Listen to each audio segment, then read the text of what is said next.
Saya sekarang berada di depan Deklen Signature. Tempat ini diduga kuat milik seorang anaknya dari Jampitsus Kejaksaan Agung, Febri Adriansyah. Tempat ini digeledah oleh Polri dan menemukan beberapa barang bukti dalam bentuk uang dolar Amerika dan dolar Singapura. Cuma di Konoha yang udah jadi tersangka turun jadi saksi. Polri habis menyerahkan kasusnya ke kejaksaan, tiba-tiba si bangsat satu ini jadi saksi. Yang udah jadi bubur jadi nasi lagi cuma di Konoha, guys. Udah fix ya, hukum di Konoha itu bisa diatur. Yang penting kalian punya orang dalam ya, kalian punya kuasa, tenang aja, kalian bakalan aman-aman saja. Welcome to Konoha.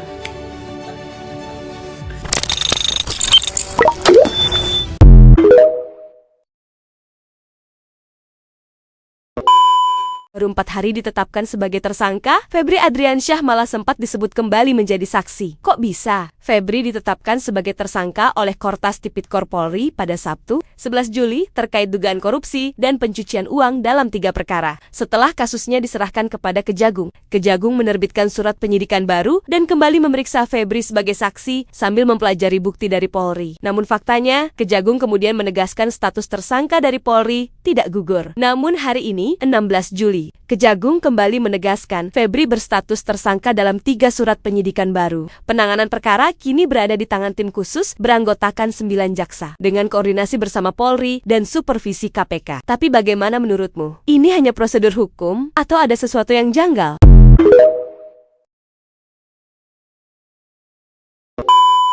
Yang korupsi pejabat, yang maling pejabat, yang pesta pora pakai duit pajak pejabat, yang kaya raya dari duit pajak pejabat, yang senang-senang, yang happy-happy pakai duit pajak pejabat.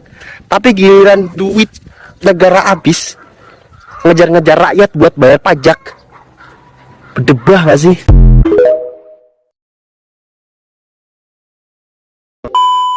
Sempat disebut saksi, Kejagung tegaskan ex-Jampitsus Febri Adriansyah tetap tersangka. Awalnya, Febri resmi ditetapkan sebagai tersangka oleh Kortas Tipikor Polri atas dugaan korupsi dan pencucian uang (TPPU) di 3 sektor besar: PT Krakatau Steel, proyek batu bara PLTU PLN, dan kasus PT Asabri. Namun, setelah kasus dialihkan ke Kejaksaan Agung pada Rabu siang, Kejagung sempat menyatakan status Febri masih sebagai saksi. Langkah ini diambil karena Kejagung baru menerbitkan 3 surat perintah penyidikan, sprindik baru, dan penyidik perlu waktu untuk mempelajari seluruh berkas serta alat bukti dari Polri. Untuk meluruskan kesalahpahaman, pada malam harinya Kejagung langsung memberikan ketegasan. Status Febri tetap sah sebagai tersangka. Kejagung mengklarifikasi bahwa sprindik baru tersebut justru mengunci dan melanjutkan status tersangka dari Polri, bukan menggugurkannya. Kini, kasus ini resmi ditangani tim khusus Kejagung yang melibatkan ex-penyidik KPK demi menjaga transparansi. Bagaimana opini kalian tentang penegasan status hukum ini? Tulis di kolom komentar. Febri ini pagi jadi tersangka, siang jadi saksi, sore jadi tersangka lagi, malam nggak tahu jadi apa, mau jadi hantu, mau jadi apa, terserah kalian. Kalian atur aja lah, kami rakyat bagian pendanaan aja, bagian bayar pajak. Nah, masalah keuntungan buat kalian. Barang bukti ada, orangnya ada, nah, tinggal statusnya aja yang beda-beda nih. Pagi tersangka, siang jadi saksi, sore tersangka lagi, malam nggak tahu jadi apa. Kalian buat aja film ini, kami rakyat ini bagian nonton aja, nonton sama bayar tiket. Ya, keuntungan kalian nikmati aja. Undang-undang pemerintah yang buat, DPR yang ngesahkan, rakyat bagian korban-korbannya aja, bagian penikmat undang-undangnya aja. Kalau kawan kalian yang melanggar undang-undang, ya kalian ubah-ubahlah statusnya. Tapi kalau rakyat yang melanggar undang-undang, nah, pagi tersangka, siang tersangka, malam eksekusi. Jadi buat para penegak hukum di negara ini, udah kalian buat aja seenaknya. Kami bagian pendanaan sama jadi tersangkanya.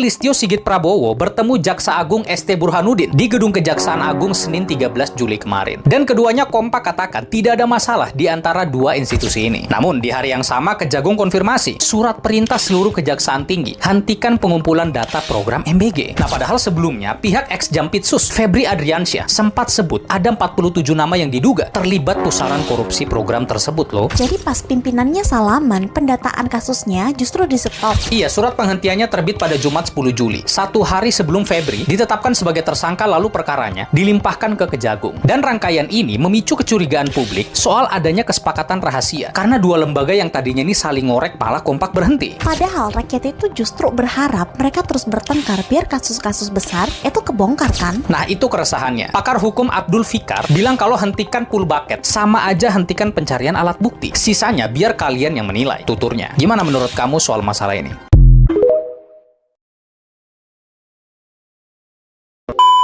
Kembali lagi di IO Channel.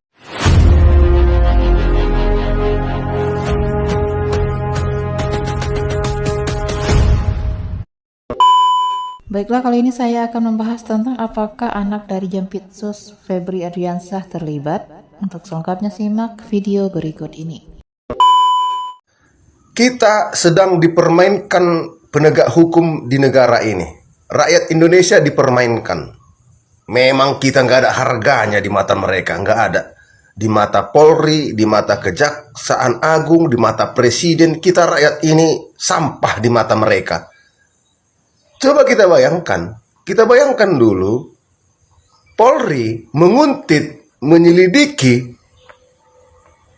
Jampitsus ini sejak Mei 2024. Dari Mei 2024 sampai 2026, ya, Juli 2026, pasti Polri sudah mengumpulkan data-data, ya, tentang Jampitsus ini, titik-titik di mana disimpan uangnya, titik-titik transaksinya.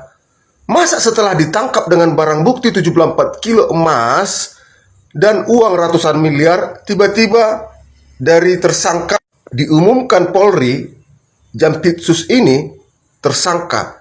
Tiba-tiba 2 hari kemudian turun jadi saksi dan kasusnya diambil alih oleh Kejagung. Gila kalian semua ya, gila ya. Dan Presiden pun nggak pernah menyinggung kasus ini. Yang selalu disinggung Presiden, MBG, Kopdes, kita hebat, petani sudah keluar negeri. Hah? Kita menurut survei, kita bangsa paling bahagia. Entah dari mana datamu, weh, kakek tua, kakek adanya cucumu. Hah? Dari mana datamu, Prabowo? Kalau pidatomu, kalau kampanyemu akan saya kejar koruptor sampai ke kutub Antartika, di depan hidungmu ada koruptor. Nggak pernah kau respon, nggak pernah kau apa. Polri juga mengecewakan. Awalnya rakyat hampir senang melihat kalian. Di kasus Jaksa Agung Muda ini, rakyat senang melihat kalian, mendukung kalian. Ternyata mengecewakan, sama aja kalian. Lemah kalian. Ha? Menghadapi Kejaksaan Agung pun kalian lemah. Coba yang udah kalian tangkap, kalian jadikan tersangka, tiba-tiba kasusnya dilimpahkan Kejaksaan Agung diambil alih. Orang nomor 2 di Kejagung, mungkinkah bisa diperiksa secara adil dan jujur oleh anak buahnya? Mungkinkah? Tapi sudahlah, ya. Polri sedang menunjukkan kepalsuan. Polri mengecewakan kalian, Polri mengecewakan, kepalsuan kalian tunjukkan. Giliran kasus barang bukti dugaan milik Jampitsus ini kalian katakan uji keaslian. Itu uang yang ditangkapi Kejaksaan Agung yang ditunjukkan Prabowo, puluhan triliun di belakang yang dirilis, yang tumpuk-tumpuk di dalam ruangan itu. Kenapa nggak kalian uji atau asli atau palsu? Kenapa nggak kalian uji asli atau palsu? Uang yang tertata tangan milik-milik pejabat, milik-milik pengusaha, yang suap lah, apalah. Kenapa nggak kalian uji asli atau palsu? Giliran yang dugaan milik Jampitsus ini kalian katakan menguji keaslian atau kepalsuan. Orang tolol mana yang menyimpan emas palsu 74 kilo di brankas yang mahal, di kafe yang mewah? Hah? Dan uang palsu. Dan itu pasti hukumannya lebih berat. Kalau terbukti uang itu palsu, hukumannya lebih berat. Nggak bisa lari sebenarnya. Kalian tetapkan sekarang dia jadi saksi. Berarti ada pemain utama. Nanti kalian turunkanlah pemain utamanya, kroco-kroco di bawah, ya kan? Hah? Kalian bilang nanti itu milik anggotanya, ya, yang mau dikorbankan lah, yang mau dikambing hitamkan, ditumbalkan, penjara-penjara 5 tahun, ya kan? Kasih 10 M, maulah, menjilatlah semua. Amanlah ketua ini, ya kan? Mau cari kambing hitamnya kalian kan? Bilang aja lah. Satu faktor dari penggeledahan yang dilakukan oleh Kortas Tipikor Polri di Dekolan Signature kawasan Cipete yang diduga milik seorang anak dari Jampitsus Kejagung Febri Adriansyah memberikan gambaran bahwa tidak ada lembaga yang benar-benar bersih dari korupsi, entah Kejaksaan Agung, Kepolisian hingga KPK.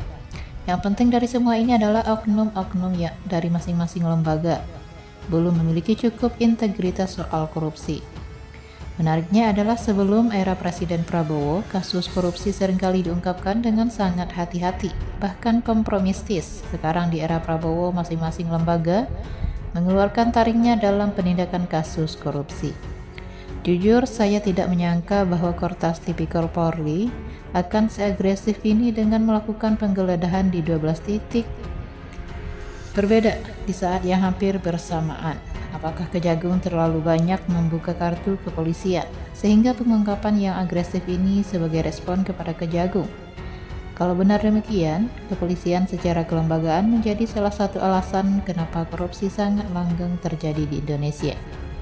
Saya selalu berdoa melalui pengungkapan kasus korupsi ini, masing-masing lembaga bisa saling mengungkapkan kasus korupsi secara sehat, tanpa mengeluarkan satupun peluru. Masing-masing lembaga dan oknum-oknum jangan sampai berkecil hati dan emosional karena saling membongkar satu sama lain. Terima apa adanya dan buktikan lewat hukum tanpa unsur kompromi politik di dalamnya.